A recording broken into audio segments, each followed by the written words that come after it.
Finally, let us summarize what we have studied.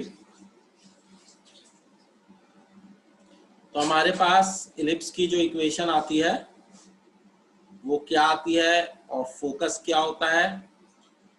तो sort of एक ऐसा figure मान लो, this is an elliptical figure.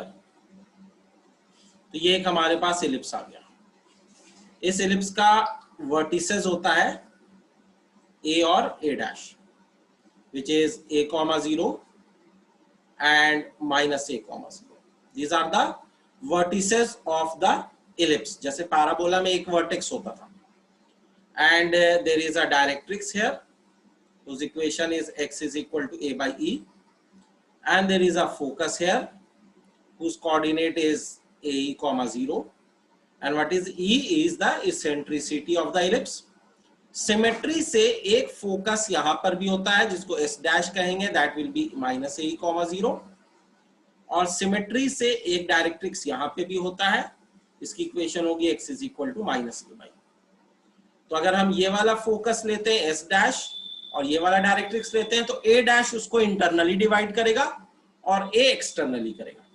वेराज अगर हम जो लेके चले थे वो लेके चलेंगे तो ए इंटरनली करेगा, ए डैश एक्सटर्नली करेगा।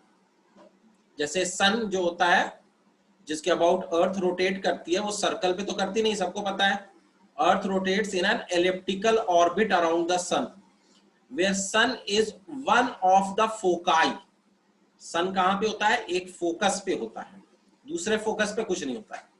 तो सेंटर पे सन नहीं होता है, फोकस पे होता है। इसीलिए ठंडा कभी होता है, कभी गर्म सीजन होता है। क्यों होता है? क्योंकि अर्थ जब सन के पास है तो ऑब्वियसली गर्मी का सीजन होगा, मई जून होगा, और जब अर्थ दूर है तो इस वाले पॉइंट पे है तो ठंडक आ रही होगी, विंटर सीजन होगा, गर्मी कम आएगी ना। तो earth revolves around the sun in an elliptical orbit whose one foci is sun. Focus का प्लूरल क्या होता है? फोकाई। अच्छा, टैंजेंट एट वर्टेक्स वगैरह भी देखना चाहो तो वो सब भी देख सकते हो। दोनों वर्टेक्स पे टैंजेंट होगा, एक टैंजेंट इस वर्टेक्स पे भी होगा, एक टैंजेंट इस वर्टेक्स पे भी होगा। और टैंजेंट की इक्वेशन क्या होगी? x is equal to a, x is equal to minus a। This length is 2a which is the length of major axis. इसको हम क्या कहते हैं? मेजर एक्सिस कहते हैं।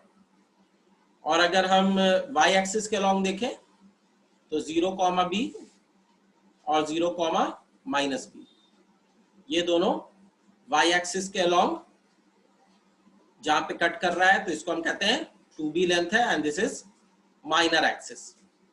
और अगर बस b कहेंगे तो that is semi minor axis. ठीक है, अगर o से a की दूरी लेंगे तो that is called semi major axis, आधा, दैट इज a डिस्टेंस। अच्छा, उसके अलावा भी सारे टर्म्स जैसे हमने पैराबोला में पढ़ते हैं, यहाँ भी होता है फोकल कॉर्ड। कोई भी कॉर्ड जो फोकस से जा रही हो वो सारी कॉर्ड को हम क्या कहते हैं? फोकस कॉर्ड कहते हैं, फोकल कॉर्ड। ये सारी फोकल कॉर्ड है। और यहाँ पे भी डबल ऑर्डिनेट होता है। Double ordinate is are all those chords which are perpendicular to the major axis of the ellipse. अच्छा, लैटस रेक्टम यहाँ पर क्या होगा फिर? तो लैटस रेक्टम भी यहाँ पे वही चीज होती है। Latus rectum means the line which is passing through the focus as well as perpendicular to the major axis. ठीक है, तो यहाँ पर कितने लैटस रेक्टम आएंगे? 2 मिलेंगे, क्योंकि 2 फोकाई है। तो एक तुम्हें ये मिल रहा है, दिस वन, और एक ये मिल रहा है। तो दीज आर 2 लैटस रेक्टम, जिसको लैट्रा रेक्टा कहते हैं। Plural is latera recta. और इसकी लेंथ क्या होती है? ये लेंथ तो मुझे निकाल के बताओगे नेक्स्ट क्लास में, मैं होमवर्क दे रहा हूँ। 2b² a होती है दिस लेंथ। और कोई बड़ी चीज नहीं है, जैसे पैराबोला में किया था, फोकस का कोऑर्डिनेट a, 0 है, तो जो लैटस रेक्टम का एंड पॉइंट होगा इलिप्स के ऊपर, उसका x कोऑर्डिनेट तो a ही होगा ना, y कोऑर्डिनेट पता नहीं, बीटा है। तो ये कोऑर्डिनेट को हम इलिप्स की इक्वेशन में पुट कर देंगे। इलिप्स की इक्वेशन क्या होती है? x² / a² plus y² / b² is equal to 1।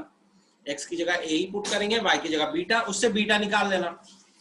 Beta जो आ जाएगा उसका 2 बीटा जो होगा, डबल बीटा ऊपर बीटा नीचे, वो length of the latus rectum होगा। तो आई होप सब लोग ये काम कर लोगे, और इसको हम लोग आगे कंटिन्यू करेंगे नेक्स्ट क्लास में जितना बाकी है।